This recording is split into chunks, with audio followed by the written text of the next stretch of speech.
కాకా ఈ ఏడు ఏం పంటేస్తున్నావే? వరేనా పత్తేమన్నా వేస్తున్నావా? ఏది పెడితే ఏమున్నది బిడ్డ, అండ్లేమన్నా లాభాలు వచ్చేది ఉన్నదా, ఇండ్లేమన్నా లాభాలు వచ్చేది ఉన్నదా?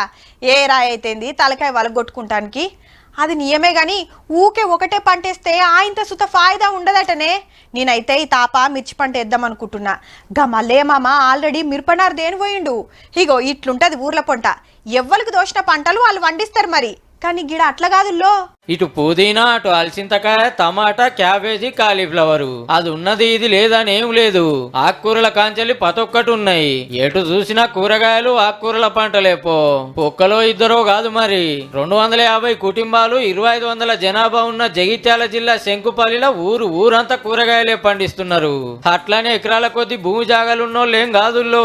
3 గుంటల భూమి ఉన్నది. 3 గుంటలల్లా ఇంత పాలకూర అలుక్కుంటా, తవ్వుకుంటా, ఇంత కలగూర అలుక్కుంటా, ఇంత గోపి పెట్టుకుంటా, ఊరకాయలు అయిన కొద్ది ఊర తవ్వుకుంటా అలుక్కుంటా, అలుక్కొని గల్లనే ఎల్ల తీసుకుంటున్నా. ఇప్పుడు చాలా మందికి ఎకరం కంటే తక్కువే ఉంటదట. ఊళ్ళో 2 ఎకరాలు ఉంటే భూసాం అన్నట్టే.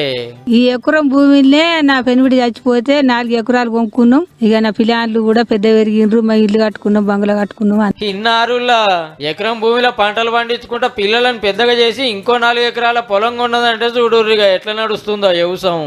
వీళ్ళకి ఇల్లు తోటలు తప్ప ఇంకో ముచ్చటే తెలియదు. పొద్దుగాలనే అందరు చేనుల కాడికి చేరుతారు.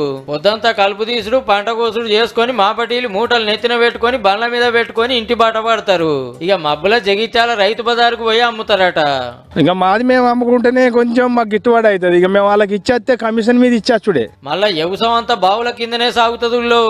బోర్లు ఇక్కడ ఎక్కువ లేవు. ఈ సైడ్ కొంచెం ఎగిసిరు మొన్నదాకా. ఇప్పుడు ఇక ఫస్ట్ బాయిలో ఉండే నీళ్ళకి బోర్లు వేసుకుంటారు కొంచెం కొంచెం. ఇక ఎప్పటికి ఒకటే తీరు పంటలు కాకుండా ఏ సీజన్ లో ఏ పంటలు మంచిగా పండుతాయి, ఏ పంట వేస్తే లాభం వస్తుందో చూసుకొని నడిపిస్తారట వ్యవసాయం.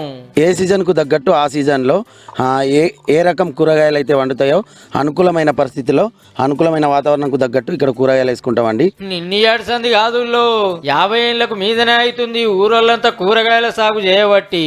వీళ్ళని చూసి చుట్టుముట్టు ఊరోళ్ళు చూసి ఇదే తోవల పోతుర్రట. మొత్తానికి శంకులపల్లె కూరగాయల పల్లె అని పేరు పోయిందన్నట్టు.